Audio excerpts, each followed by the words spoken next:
American households are more than $17 trillion in debt, according to the latest quarterly report from the Federal Reserve. Only half have an adequate corona cushion, as we call it in Money Vehicle. You may know this better as an emergency fund. And the continual stream of low earnings are leaving lasting damage on millions of people. This all begs the question, why don't we put significant resources into reversing some of these trends by teaching students personal finance in schools and fostering a generation of financially literate, confident consumers, or better yet, capitalists? Welcome into the Money Vehicle movement, where we talk money and mindset. Today's episode, we will present the challenges of a financial literacy curriculum going across the nation. We will introduce the program today from a 30,000 foot view, not to sell you on anything, but to share what it is we are doing here at Money Vehicle and why we are using this method to continue to share the Money Vehicle movement. Last, we'll provide an overview of 7 different types of learners and the different approaches that can be taken to meet their learning style. Let's start driving. Recent data from the Civic Science shows that only 30% of Americans would call themselves financially literate with a high degree of confidence.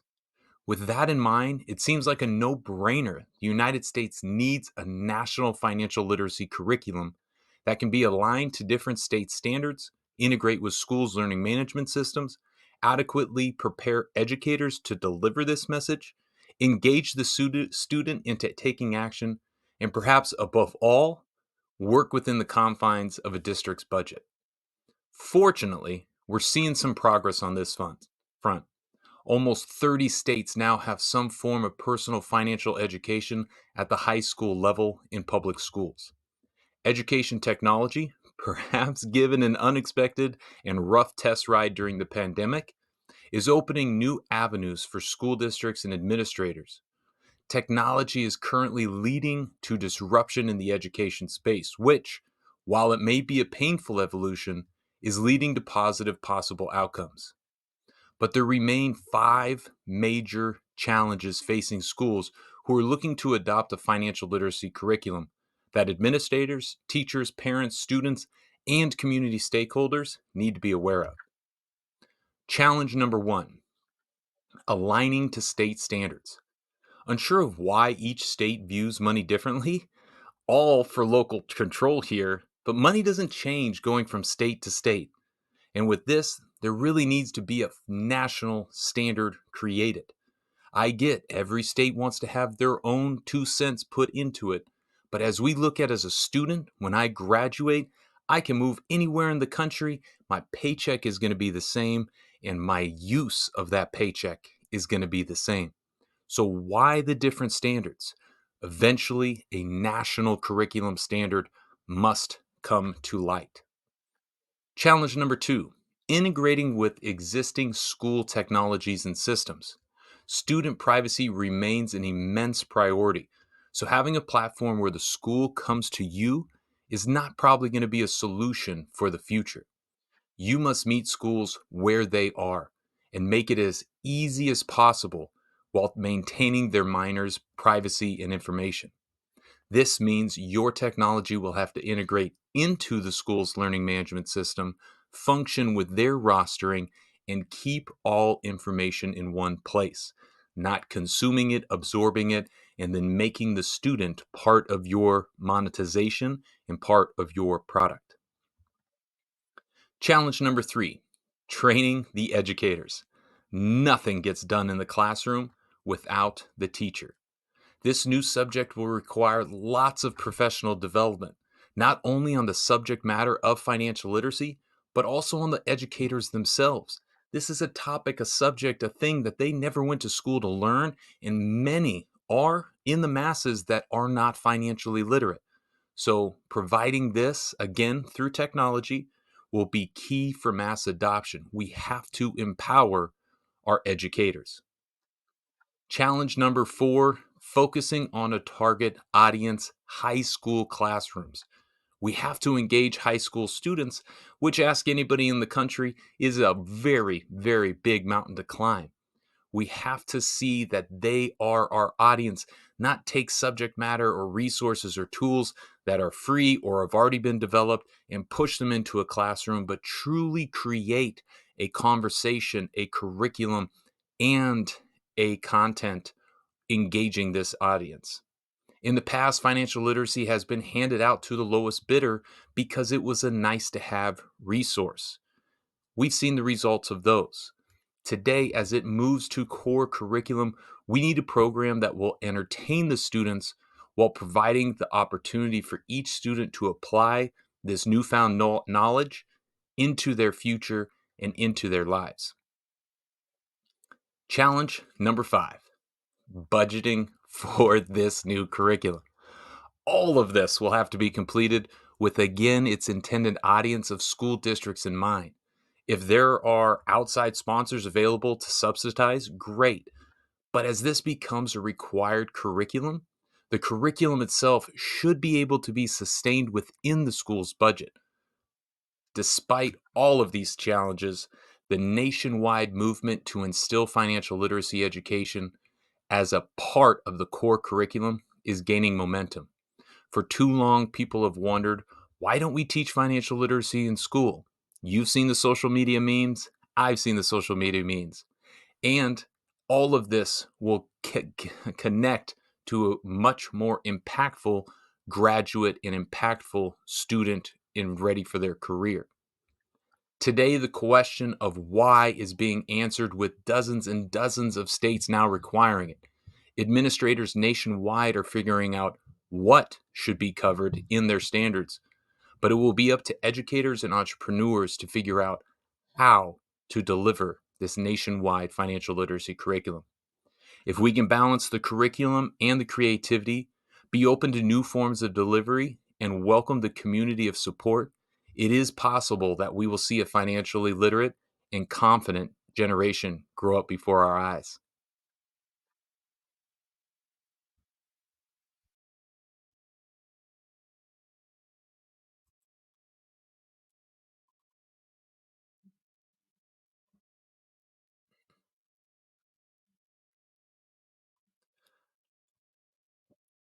Let's pivot now to a curriculum focus.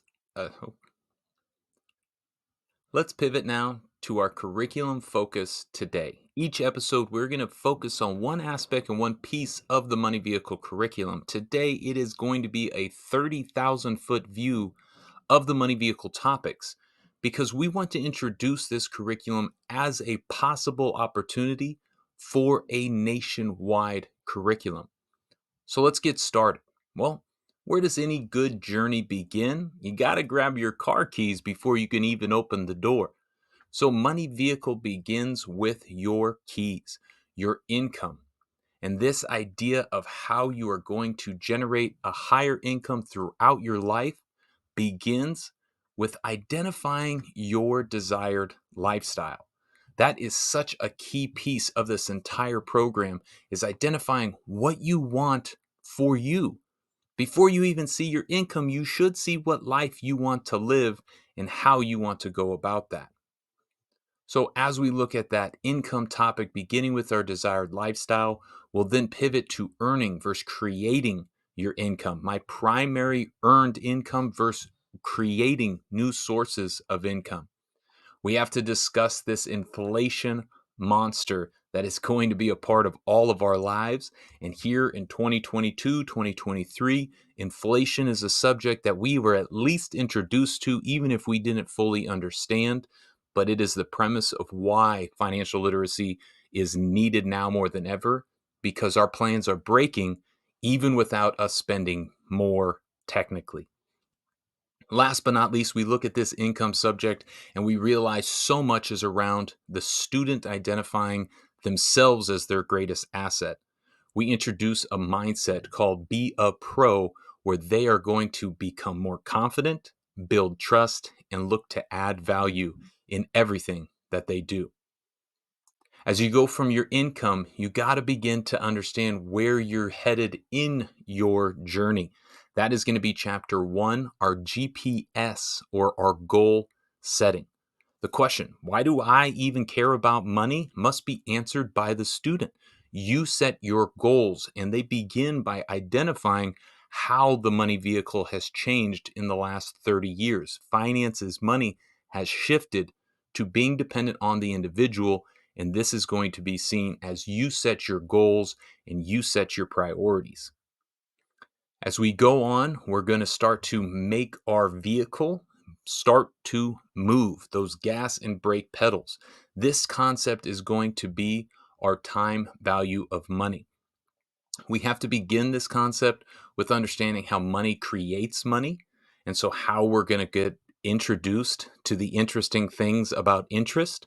Then we can see and understand the eighth wonder of the world of compounding that interest, a term so many people hear, few really understand, and even less actually apply. But that eighth wonder of the world, compound interest, is going to be a crucial element of making our money vehicle journey go. Then we get to introduce again a mindset, a psychology. What type of or are you? A spendor, savor, investor, identifying how long you actually see money, and then landing with this knowledge of gas and brake pedal. How can money start to work against us and slow us down, and how a loan works and begins to be amortized? Once we get our car moving, our vehicle in motion, we have to focus on our cash management. This is where we grab the steering wheel and start to direct our turns and twists along our journey. It begins with opportunity costs. You have turnoffs on every direction. Which one should I take? Habits. How am I going to repeatedly find success through my habits? And then we introduce one of our pillar concepts of the 5 money buckets. We have our society, past, present, future, and our compassion. Perhaps one of the biggest messages of Money Vehicle is that compassion piece, because money is a vehicle to make you who you are. It is not who you are. You see how your priorities, how your money values come out in your understanding and use of your money. That compassion choice will be a big one. Then we look for a place to park. We've been moving, we're rolling along, we're making our turns, but at the end of every day, we got to find a safe place to park our car. That's going to be in a garage. That garage represents our foundational accounts. This is where we get to introduce the difference between a bank and a credit union. We get to show the two main types of accounts in checking and savings. And then we get to connect those accounts efficiently into our cash management system and start to utilize these accounts on a day-to-day basis, sometimes automatically and unconsciously. The efficient use of our garage is going to be a big takeaway. Even if not the most fun or coolest topic, it is an essential piece to your plan. Once we get all those things in place and you're moving, you're parked, a lot of people say, well, where do most people make their first mistake? In a real car, that's not checking your oil. That oil represents our credit. If you don't check your credit, that's going to be your first big mistake as well. So, as we identify the difference between debit in your bank account and your credit with a credit card, we have to be able to see where the credit trap comes and how to begin to avoid it. Once you have started to avoid the credit trap and are using credit wisely, you then get introduced to this concept of your financial reputation, how people learn and start to understand who you are based on your money reputation. That is your credit score. And as we get into credit reports, credit scores, and really this lasting reputation of how it will impact the rest of your life, you begin to see the importance of getting started with a credit card, not avoiding the topic, but understanding and using it to your advantage throughout your life. Finally, we land in the investment chapter, the engine, the powerful roar that every student wants to start talking about. But we begin with our principles, following the golden rule, understanding risk and return, and identifying our investment emotional trap that can be laid. Sure, we will understand and come to the free money, investing's free lunch in diversification and the concept of how in investments, in our income, in our friends, in every aspect, we can and should practice diversification. Then we get into how students will begin their investment journey through bonds and through stocks. And the concept every money vehicle student walks away with is our investment philosophy in 2 words: be average. We'll get more into that later on. Now that we started to introduce risk in investments, we got to start to see how you're going to handle risk and remove hazards to your wealth through your insurance policies. These are going to be your airbags, your seatbelts on your journey. And you have to begin by asking, why do I even need insurance? So we will go through different types of risk management. Then we will discuss, how do you begin to pay for insurance? How do you break down an auto insurance policy? Because most of our students begin understanding insurance through their actual vehicles and cars. And last but not least, we will introduce to different types of insurance, but also warn against the idea you don't need all insurance coverage today. Insurance is only good for things that you need it for. As we look at the risk of insurance, we have to identify this new attack as we see cyber security. Setting a powerful car alarm is going to be an essential piece of our financial journey. The attack has changed from the bank line to online, and we have to begin to understand with this new online attack, we're going to be introduced to phishing, different forms of phishing, and ways we need to begin to proactively defend ourselves online, starting with our first line of defense and our first car alarm: a strong password. As we look around on our journey, we take for granted the roads, the police, the things that we are not really appreciating, but we are being provided. This is where we introduce our taxes. What good do taxes do is why we shifted the term taxes to our society choice within the money bucket system. We want students to see the positive of this society choice. Then we'll go from gross to net income. We'll introduce the progressive income tax code. And finally, to answer again all of those memes, we have to start filing these taxes. But as you begin to file your taxes, your questions come: how do I save? How do I be strategic? How do I learn the language of money and make it work for me? Introducing our next chapter, our tax advantage accounts. You look at your vehicle and you want to make it more efficient, you make it a hybrid. You look at your money vehicle, you want to make it more efficient, you make it a tax advantaged account. This hybrid offering, this account will give you benefits. As you use it more, it will provide more. We differentiate between the traditional brokerage account, a 401k, an IRA, and that new term of a Roth account, landing on why every student should have a Roth account within their financial plan. Last but not least, we start to look at a journey. And across every journey, you're going to need a stop and a tune up. You're going to need to reflect and review on where you're going and where you've been. Now that you're speaking the language of money, we should start to look at what that tune up is in your pay stub. You start to understand what is happening, what is being communicated on that pay stub and impacting your paycheck. And with the main understanding that our journey has just begun, we will all need to have these check-ins along the way of our money vehicle journey. That is the basis and the comprehension of what a national financial literacy curriculum can cover, and what Money Vehicle and our message is proud to share we have available today.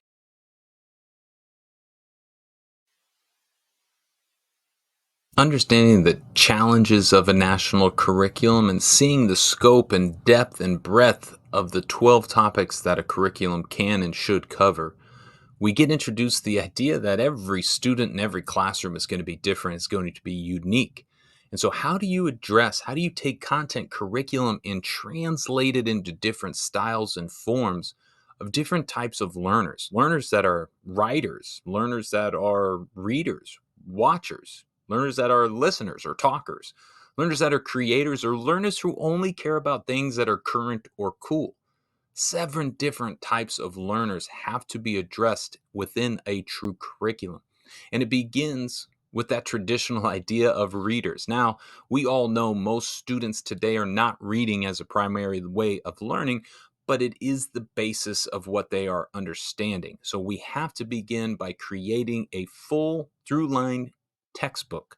This is a text written with a tone and a message for the high school audience, not a standardized kind of version of talk that they don't understand and they won't engage to, but more a message and a messenger that is talking straight to the student. As we've seen an evolution of learning, we've seen video and watchers become a primary source. And so, with this textbook, you have to have all of the curriculum translated through entertaining and engaging video format, typically about 3 to 5 minutes in length because of attention spans today, and truly translating all of the things that are written in that text on screen. Next, you say, well, what about those who want to write, take notes, and can go through the program line by line as if they were writing it? That is where a workbook we call the owner's manual. You get an owner's manual when you purchase a car, you get an owner's manual when you purchase a money vehicle. And so, as you look at this workbook, it will be a line by line documentation of your journey with exercises and extension activities and some projects to boot. Next, we look at that learner who says, I just want to listen. Just let me hear what people are talking about before I engage and before I get involved. To them, we take that textbook and provide a text to speech option that allows the student to listen to the curriculum before they start to engage and interact. If I'm not a listener, but I am a talker, we wanted to provide an in class conversation that is presented to our educators through their facilitator slides. These facilitation slides present an in class dialogue based on conversations, not lectures, and really being led by the student and teacher alike, going everything from questions and answers to in class surveys to a help a friend out questionnaire where you get to become the teacher and explain to a peer something that you just learned. Now we're moving from the talker to the creator. What if I want to put myself and make all of this knowledge actually applicable and make it more of a creative project? We introduce the character project where they will take an action from each chapter, a specific action, as well as input all of their choices through the money bucket decision into a dashboard and provide them to truly create a financial plan. Those creators will create an avatar, create a character of who and what they want to become in the future based on where they want to live and how much they want to make, and all of the actions that they're going to be taken throughout the money vehicle curriculum and delivering it with a financial plan as their final project. Last but not least, you look at the kids who say, I just want something current. I want something to connect with me. I want something pretty cool. This is why we are launching this podcast to directly connect to that last learner and to say we are going to give you current events, we're going to give you current updates, we are going to make the curriculum come to life, and we're even going to add some cool guests along the way. Some of my network, some of our team's network is going to bring in subject matter experts, entertainers, athletes, and social media influencers to communicate this message. We know every student is unique. We know the way they learn and the way they are going to live is unique as well. So we wanted to provide this idea of the challenges a national curriculum will face and an opportunity to say every style of these 7 types of learners is going to be addressed within the money.